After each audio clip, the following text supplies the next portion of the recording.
obviamente todos sabemos que es un conjunto de microorganismos que van a favorecernos de alguna u otra manera.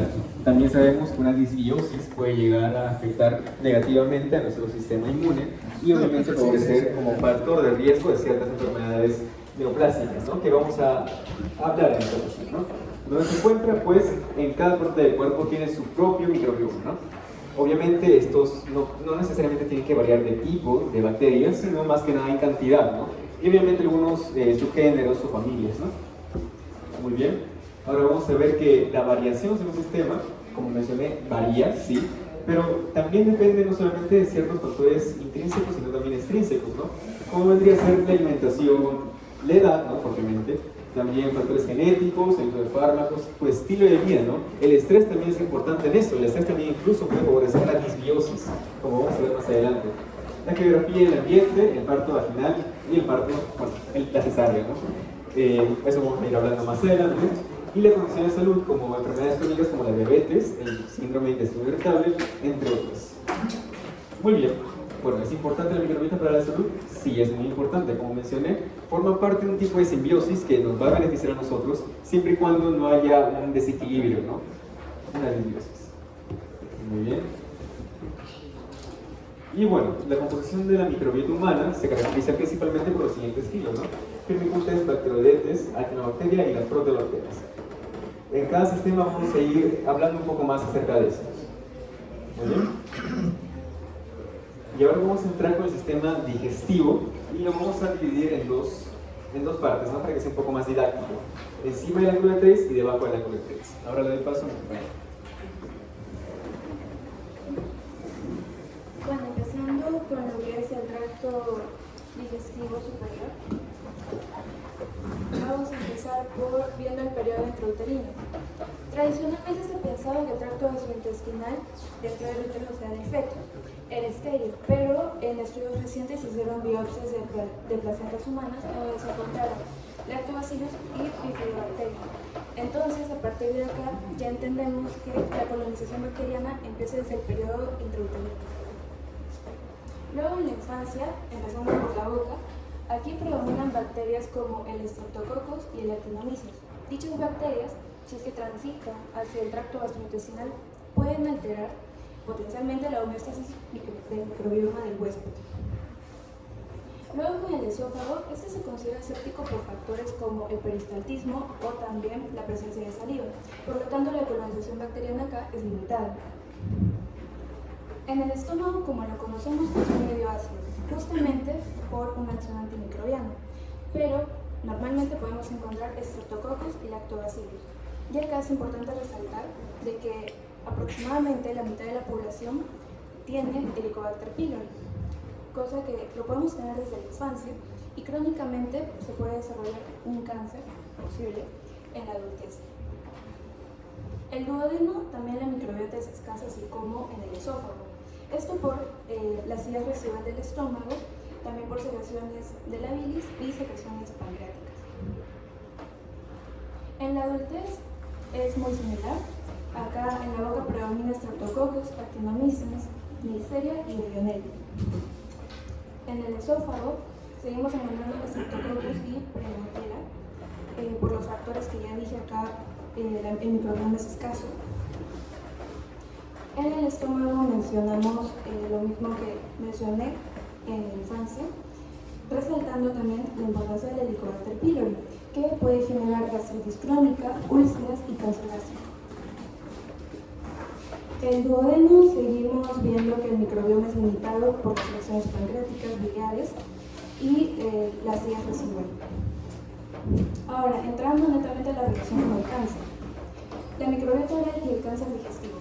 Bueno, la disbiosis microbiana se ha asociado con el desarrollo de cánceres digestivos y se sugirió que hay ciertas bacterias que pueden actuar como biomarcadores de una forma no invasiva. La microbiota esofágica y el cáncer. Igual que anteriormente mencioné, la disbiosis puede generar, está asociada al desarrollo de cáncer de esófago. Y acá se observó una disminución en la riqueza y diversidad microbiana en pacientes con ese tipo de cáncer, acompañado de un aumento de bacterias gram negativas. resaltando nuevamente la importancia de la relación entre Helicobacter pylori y cáncer gástrico, ya que puede causar inflamación crónica, gastritis atrófica y cambios precancerosos en el revestimiento gástrico.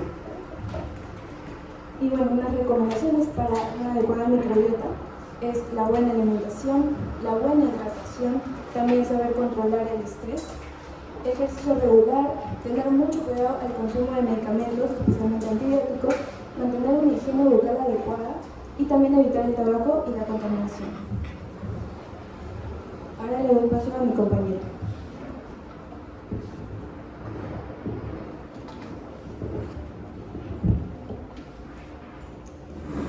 Muy bien. Ahora, como hemos visto, ya vimos todo lo que está arriba del endometrix y ahora vamos a hablar de lo que está debajo, ¿no? Para fines más didácticos, ¿no? Entonces, lo hemos dividido también en el periodo intrauterino, en el parto, en el periodo de lactancia, la infancia y la vida adulta como tal. Muy bien, vamos a comenzar con el periodo intrauterino. Como ya mencionó mi compañera, en el periodo intrauterino se solía considerar un periodo estéril, ¿no? Pero los diversos estudios recientes han demostrado que a partir del segundo trimestre hay un aumento pequeño, ¿sí?, de lo que vendría a ser la microbiota, pero es una microbiota relacionada con la placenta y el líquido amniótico.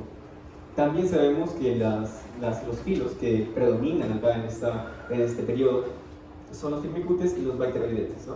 Acá podemos ver los filos y sus géneros, ¿no?, y especies. Vamos a ahondar más en eso posteriormente. Muy bien, ahora en el parto vaginal y la cesárea, ¿no?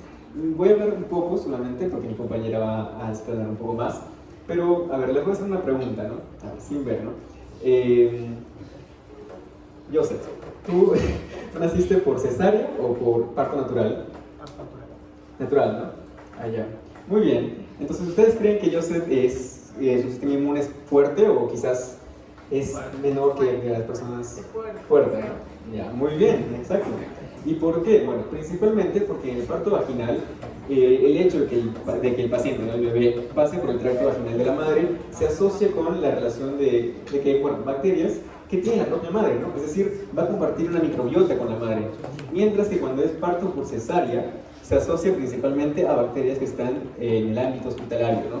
Y es por eso que pueden tener ciertos déficits de bacterias protectoras, como podrían ser los lactobacillus y los bifidobacterios, ¿no?, que sí tendrían los que tuvieron parto vaginal. Entonces, obviamente, esto va a favorecer a la aparición de quizás síndrome de intestino irritable, una disbiosis posteriormente, ¿no?, y entre otras enfermedades gastrointestinales, ¿no? Con respecto a la lactancia, vamos a ver que, bueno, todos sabemos que el calostro es importante, no solamente porque ahí transmites de la madre, ¿no?, al niño, al bebé, inmunoglobulinas, ¿no?, así como también parte de oligosacáridos que van a ser fundamental, una dieta fundamental para las bacterias del recién nacido, que podrían ser el bifidobacterium y el lactobacillus, ¿no? Y obviamente son importantes para su desarrollo como una microbiota posteriormente. Muy bien, entonces, ¿son importantes? Pues sí, claro que sí son importantes. Entonces, sí importa si es que un paciente nació por cesárea, si es que fue parto natural no vaginal, o si es que también le dieron pecho, ¿no? O si es que le dieron, por ejemplo, fórmula, ¿no?, como Pediasure, ¿no?, entre otras cosas. Obviamente su microbiota se va a ver afectada. Muy bien, ahora sigamos con el otro, ¿no? Vamos a ver que a nivel, en la etapa de infancia, ya comienza lo que vendría a ser lo que se llama la diversificación, ¿no?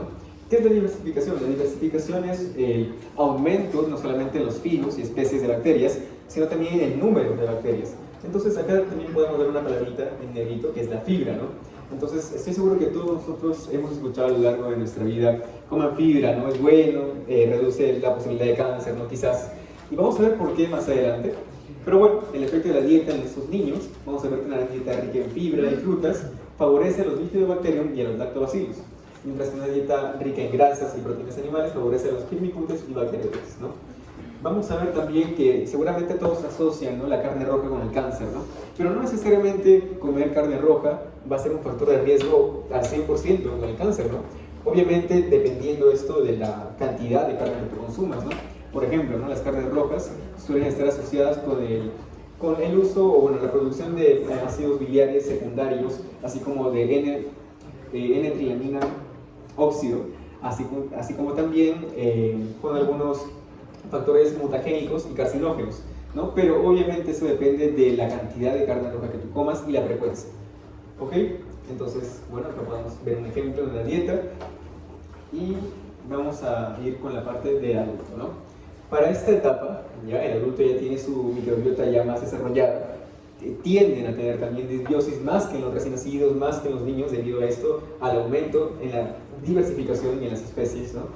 Y bueno, factores como el envejecimiento, enfermedades, el uso prolongado de antibióticos, ¿no? Van a promover una disbiosis. Y como sabemos, ¿no? Los adultos tienden a tener, a tomar más medicamentos, tienden a tomar alcohol incluso, ¿no? Y como vamos a ver más adelante, se asocia con algunas enfermedades o neoplasias del sistema digestivo, ¿no?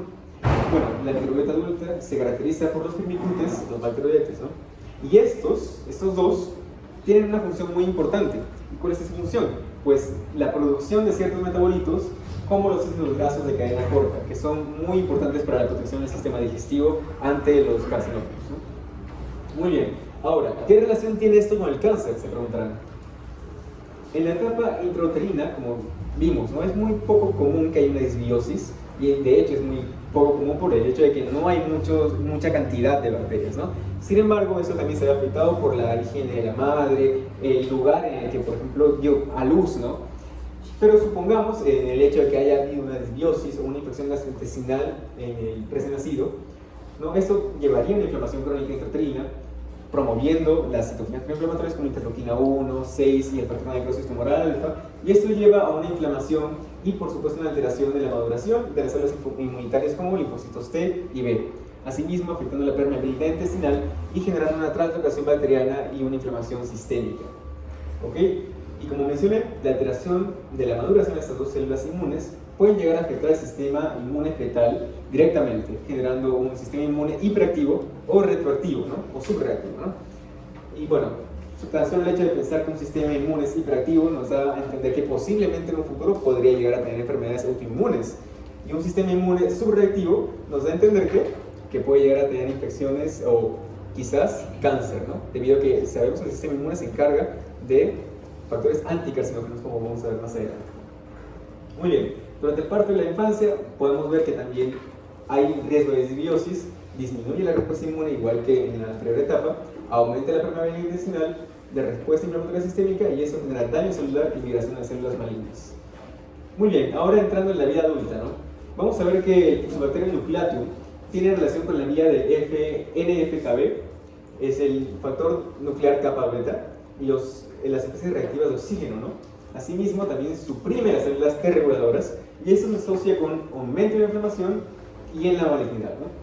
Como sabemos, estas células T reguladoras tienden a estar en relación con la apoptosis, ¿no? Entonces, es que no tenemos esa capacidad de realizar una apoptosis a las células malignas o que tienen mutación, obviamente aumenta la malignidad, ¿no? También yendo a la parte de los bacteroides fragilis, vamos a ver que generan una toxina propiamente llamada como ese nombre, ¿no? Toxina de los bacteroides fragilis, ¿no? Que genera un daño genético directo y además aumenta la permeabilidad intestinal, generando una inflamación generalizada, ¿no? Entonces, si juntamos esos dos factores, ¿no? Son los dos ingredientes principales, a mi parecer, para una neoplasia, ¿no? Inflamación y daño genético directo, ¿no? Son de los más importantes. Entonces, obviamente estos son si tiene una disbiosis o un aumento de su cantidad, podría ocasionar un factor de riesgo directo para neoplasias. Con respecto al butiribibrio, vamos a ver que genera un ácido graso de cadena corta, que es el butirato, y este butirato es muy importante para la protección gastrointestinal. ¿Ok? Entonces, ¿qué hace? Como mencioné, genera apoptosis, metilación del ADN y refuerza la barrera intestinal. Por otro lado, también, con respecto a las citoquinas antiinflamatorias, las va a disminuir. Entonces, eso es muy bueno. Obviamente hay que favorecer estas bacterias y vamos a ver cómo hacerlo más adelante, ¿no? Con respecto a los lactobacillus, que como hemos visto en los pacientes que han nacido por cesárea, como yo, tendemos a tener menos cantidad de los lactobacillus, ¿no? Asimismo, como también nos predisponemos a quizás infecciones, ¿no? Y entre otras alteraciones gastrointestinales. Vamos a ver que esos lactobacillus también favorecen los ácidos grasos de cadena corta, como el butirato. Asimismo, activa las células T reguladoras y genera apoptosis, ¿no? La apoptosis obviamente es un anticarcinógeno, es un método anticarcinógeno, y las células T reguladoras son antiinflamatorias, ¿no? Muy bien, como recomendaciones vamos a ver así a grandes rasgos. En la etapa intrauterina se recomienda que la madre tenga una dieta equilibrada como rica en fibras, frutas, verduras y ácidos grasos, ¿no? También en la etapa de la lactancia hay que favorecer la microbiota saludable del bebé, obviamente se prefiere, ¿no? Leche directamente de la madre, ¿no? Y no fórmulas. Asimismo, en la infancia, favorecer también el consumo de fibra, antioxidantes como frutas y verduras. Y en la adultez, una dieta saludable, igual que las demás etapas, pero ahora con ejercicio regular, disminuir el estrés, obviamente, no fumar, dormir bien, porque eso también influye en la microbiota, y evitar el exceso de alcohol. Y bueno, para ya terminar esta parte, vamos a ver que la obesidad tiende a afectar negativamente, obviamente, a nuestra microbiota, ¿no? Porque genera el aumento de los firmicutes y los bacteriólicos, ¿no? Que como tal sabemos que no son virus malos, ¿no? O netamente cancerígenos, sino que cuando hay un aumento de estos y una disminución, por ejemplo, de los buenos, que vendrían a ser los lactobacilos y las bifidobacterias que hablamos anteriormente, genera una disbiosis y obviamente un factor de riesgo para carcinogénesis, ¿no? La diabetes tipo 2 vamos a ver que aumenta los firmicutes y las proteobacterias y disminuye los bacteroletes y la Akkermansia muciniphila y los bifidobacterias, ¿no? Otra vez generando disbiosis. Entonces es importante considerar eso como una enfermedad, parte de esas enfermedades metabólicas crónicas que podrían afectar negativamente a nuestra microbiota.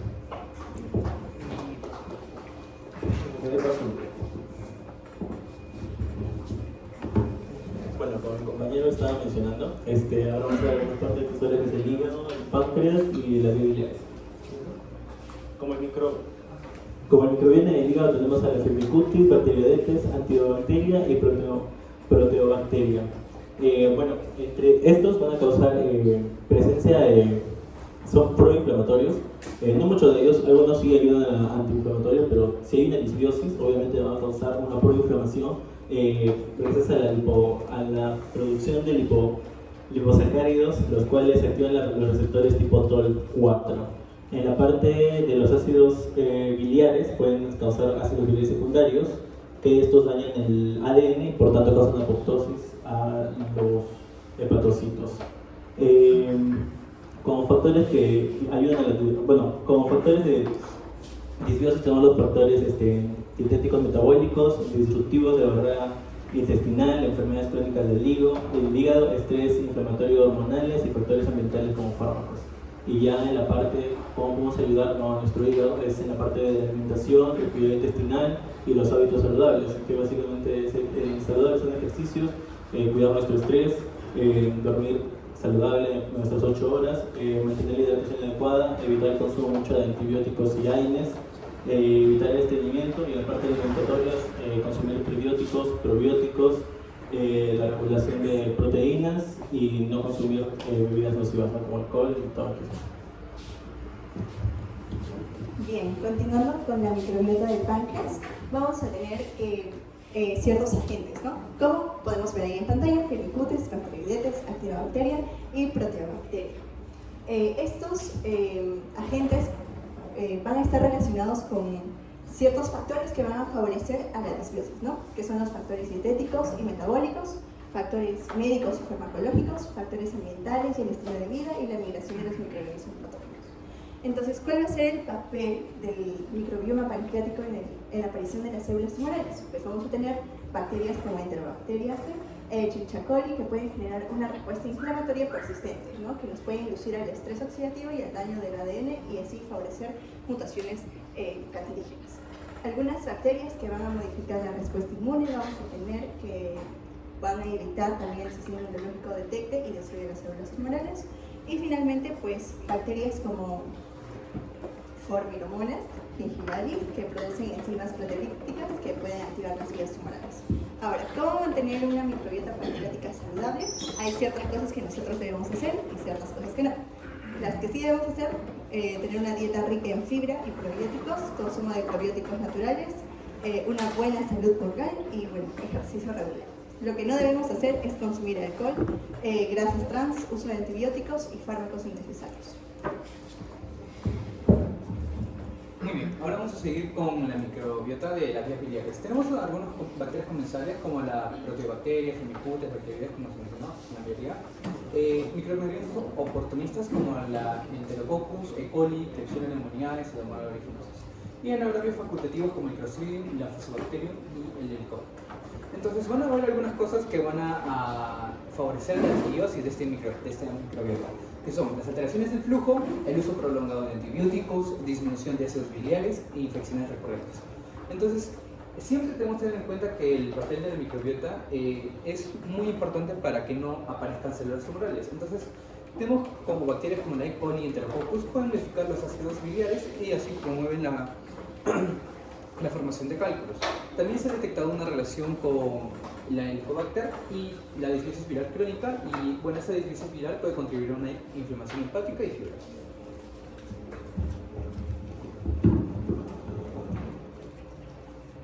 Bien, ahora sí vamos a pasar a lo que es el sistema genitourinario. Los temas que vamos a tocar aquí van a ser microbiota predominante durante las etapas tanto intrauterino, parto y bueno, vida cotidiana, que es propio de los adultos, patologías, en especial las neoplásicas asociadas a la microbiota, ciertas recomendaciones para mejorar nuestra calidad de vida y prevenir aparición de neoplasias, y también qué grupos de bacterias se van a alterar con la alimentación. Así que vamos a comenzar con el sistema genitourinario. Ya, bien. Como primer punto vamos a ver la microbiota intrauterina y del sistema genitourinario. Antes se creía que el útero era un órgano limpio, que estaba libre de cualquier tipo de organismo. Actualmente sabemos que también hay agentes en el útero. Entonces vamos a ver ciertos componentes en la vida intrauterina. En la placenta hay líquido amniótico.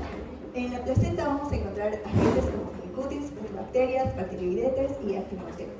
Dentro de lo que es el líquido amniótico, vamos a tener esos agentes, ¿no? Lactobacillus, ureoplasma y micoplasma, que se ha visto que ellos van a estar en relación con la microbiota de la madre.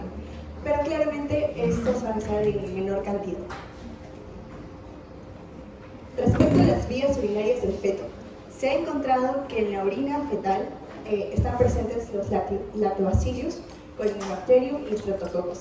Y es por eso que nosotros podemos concluir que la microbiota del feto ya empieza a desarrollarse en la vida intrauterina, lo cual juega un papel muy importante en la maduración del sistema inmunológico. En la microbiota vaginal e influencia del feto, principalmente tenemos acá a los lactobacillus, que como ya lo mencionó un poquito Matías, ¿no? Es lo que se pasa de la madre al bebé por el parto pues, vaginal, ¿no? Este agente tiene un papel muy importante, en especial en los fetos femeninos. ¿Por qué? Porque estos lactobacillus pues también hacen o forman parte de la microbiota fetal de las niñas. Bien, la microbiota fetal del sistema genitourinario, ¿no? Lo que mencionábamos anteriormente, el parto vaginal y el parto por cesárea. Dentro de lo que es el parto vaginal, en el caso de nuestro amigo Joseph, bueno, él contaba con lactobacillus que predomina principalmente en la microbiota vaginal de las madres, lo cual es muy importante ya que da protección contra ciertas infecciones y también, esto se da porque produce el ácido láctico y los peróxidos de hidrógenos que así permiten que se mantenga un pH ácido, ¿no? El bifidobacterium también es muy importante ya que contribuye a la formación de la microbiota intestinal de nuestro bebé. La Proteobacteria o la Bartonella vaginalis, que están presentes en las mujeres, también pueden influir en la composición de la microbiota neonatal. Y bueno, también la Escherichia coli, entre otras enterobacterias. Como dato importante, tenemos que una microbiota equilibrada al nacer puede estar relacionada con tener un menor riesgo de ciertas enfermedades inflamatorias y algunos tipos de cáncer en la adultez. En el caso de los que han nacido por cesárea, no se preocupen, no es que no tengan microbiota, sí tienen, pero proviene de otro lugar. Proviene del contacto de piel que hubo entre el bebé y la mamá y también del entorno hospitalario, ¿no? Ahí tenemos el estafilococcus, que, proviene del contacto de piel y también del entorno, como ya lo mencionaba, el Corynebacterium, que también proviene del contacto de la piel con el bebé y la mamá, y ciertos microbios hospitalarios que se han encontrado como el Clostridium difficile, que pueden colonizar fácilmente en los bebés nacidos, pero estos aumentan el riesgo de infección. Bien, dentro de lo que es la microbiota del adulto y el sistema genitourinario, vamos a ver la microbiota del tracto urinario en los adultos en primer lugar. Tanto en varones como en mujeres vamos a tener lactobacillus, que ya lo habíamos mencionado, que predominaban en ¿dónde? En las mujeres. Corynebacterium, Staphylococcus, Streptococcus, entre otros. Estos tienen la función de tener protección del tracto urinario, ¿no? Ante ciertas infecciones, esa es la protección. También regula la respuesta inmunológica y previenen de ciertas infecciones. En el caso de la microbiota de los genitales, tenemos que diferenciarlos tanto de los genitales femeninos como de los masculinos. Dentro de los femeninos tenemos una amplia gama de microorganismos y vamos a ver que estos van a ser afectados por factores dentro de la microbiota vaginal. Por ejemplo, el ciclo menstrual. En el ciclo menstrual se ha visto que hay una afectación de estos microorganismos, ya que durante la ovulación los niveles de estrógenos se suelen aumentar, lo cual favorece el crecimiento de los lactobacillus. En la actividad sexual también, ya que entra en contacto con otra microbiota que es la de los varones. Y el uso de antibióticos y anticonceptivos de la misma manera. En el caso de los hombres, lactobacillus sí está presente, pero no tanto o no predominantemente como en las mujeres. Corynebacterium, Staphylococcus, entre otros. ¿Y cuáles son los factores que van a influir entre estos microorganismos? Va a ser la actividad sexual, el contacto con la microbiota de la mujer y, bueno, que sean circuncidados, que reduce la diversidad bacteriana y disminuye la colonización de algunos patógenos. Muy bien, ahora vamos a pasar a algunas neoplasias asociadas a esta microbiota del sistema genitourinario. Uno de ellos es el cáncer de próstata. En realidad no se ha observado tanta relación entre sí, o sea, no es una relación conclusiva o bien clara entre el cáncer de próstata y la microbiota del sistema genitourinario, pero lo que sí en un estudio se encontró fue que a pacientes con cáncer de próstata se le hicieron biopsias y en estas biopsias resultaron que tenían una microbiota pero que era proinflamatoria. Entonces esta microbiota lo que predisponía era a prostatitis, infecciones del tracto urinario, etc. Por otro lado, el cáncer de cuello uterino. 15% de estos casos pueden estar relacionados con alteraciones de la microbiota. Como ya lo mencionaron anteriormente mis compañeros, la disminución de los lactobacillus y que disminuye por decir esas defensas, ¿verdad? Y que también puede estar asociado con infecciones por la Gardnerella vaginalis y la Topobium vaginalis, que estas van a predisponer a las infecciones por VPH persistentes y esto va a causar cánceres del cuello. Por otro lado, el cáncer de vejiga se ha encontrado que se ha relacionado con una inflamación crónica por equistosomiasis. Y bueno, también se vio que la microbiota, en estos casos, que pacientes que tenían equistosomiasis, potenciaba, por así decir, esta enfermedad y que hacía que el paciente estuviera más predispuesto a tener cáncer de vejiga. Y también se ha propuesto que las cepas de bacterias que pueden mediar en la formación de N-nitrosaminas también contribuyen al cáncer de vejiga inducido por la equistosomiasis. Por otro lado, el cáncer renal, si bien es cierto, se ha estudiado de manera extensa, pero hasta el momento no se ha visto ninguna relación que sea muy clara para decir que hay una asociación. Bien. Dentro de las recomendaciones que vamos a tener para mejorar la calidad de vida y prevenir la aparición de neoplasias, vamos a tener que debemos tener una buena higiene, ¿no? Lavar nuestras zonas íntimas con agua y con jabón, evitar algunos, ¿cómo se podría decir? Algunos productos que nos irriten o que puedan proliferar la flora bacteriana. Alimentación saludable y balanceada, ¿no? Ricos en fibras o quizá algunos alimentos que sean antioxidantes como frutas, verduras.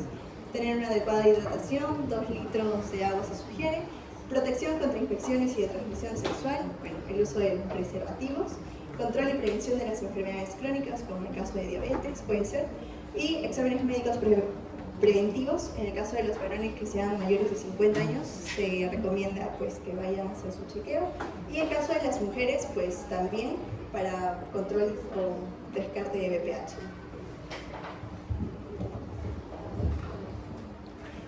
Muy bien.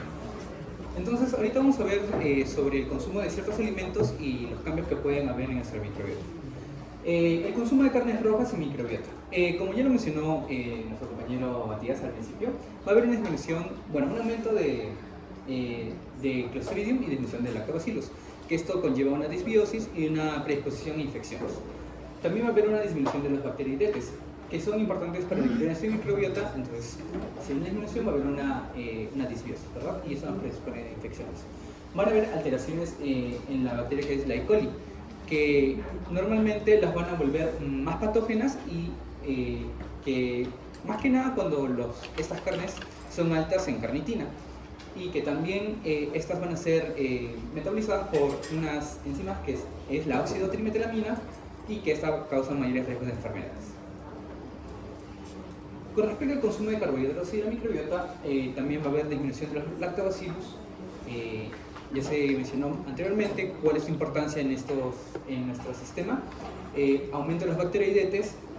Más que nada estos están en el sistema gastrointestinal, pero también se demostró que ante un aumento va a haber una disbiosis y también puede afectar el sistema genitourinario. El aumento de los estreptococos, que en dietas que son altas en carbohidratos, estas van a proliferar y van a causar infecciones. Y también un aumento de la cándida, que no es una bacteria, sí es un hongo, pero también va a poder proliferar y causar cándidez. Y también aumento de las enterobacteriaceae, que también nos va a causar una desbiosis y una inflamación y nos predispone a enfermedades. Por otro lado, el consumo alto de azúcar y la microbiota. Como ahí podemos observar, los lactobacillus reduce la abundancia de estas bacterias, lo que lleva a un desequilibrio y aumenta el riesgo de infecciones. También encontramos a la Enterobaciaceae, que el consumo de azúcares simples puede favorecer el crecimiento de esas bacterias que incluyen patógenos potenciales. Y esto puede alterar la composición normal del microbiota y contribuir a infecciones.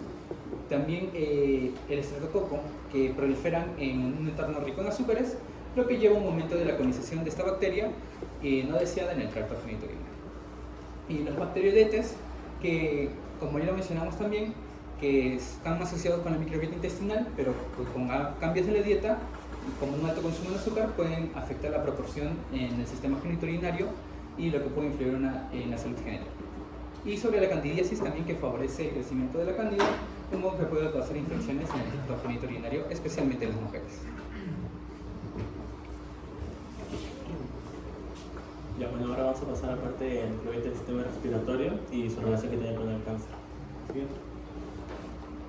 Bueno, como primer punto, la microbiota predominante en la vida cotidiana. El sistema respiratorio, como el resto de partes del cuerpo, tiene su microbiota.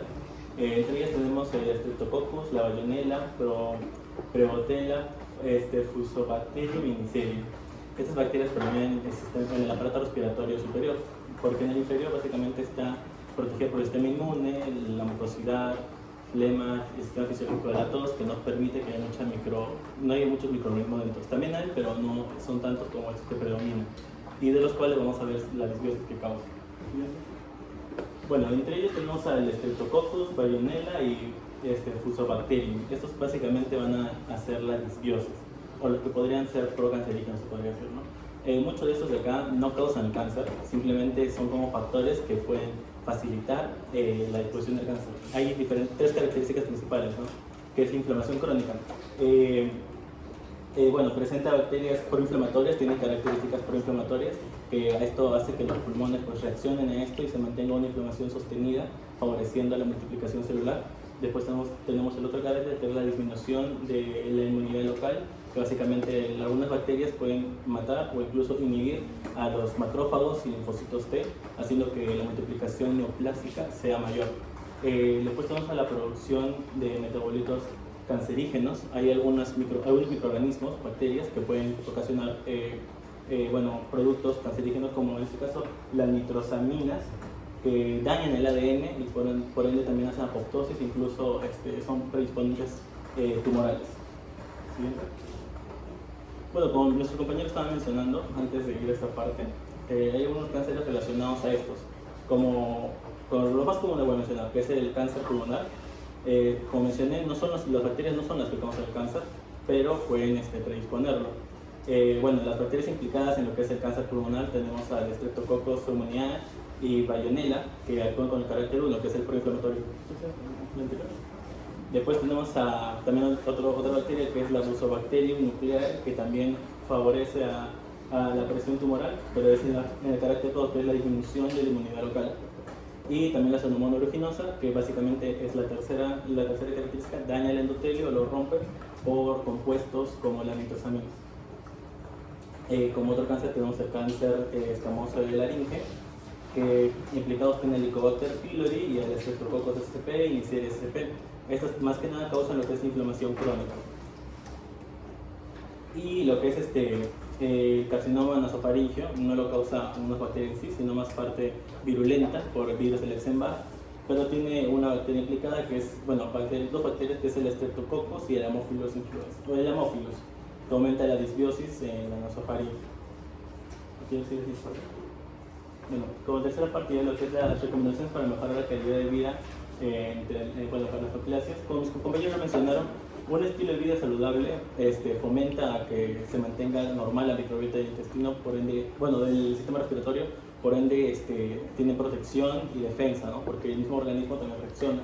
Pero si no consumimos una buena alimentación, no tenemos con qué defendernos prácticamente.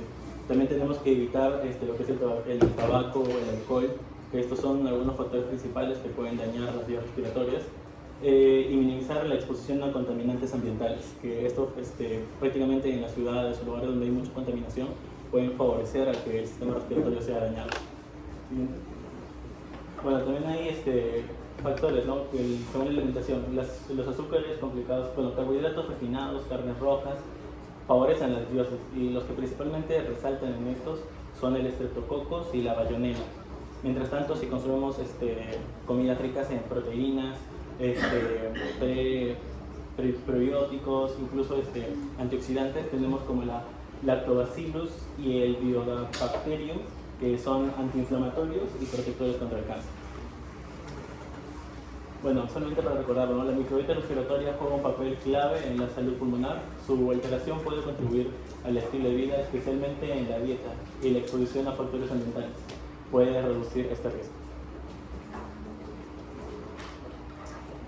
Eso es todo, muchas gracias.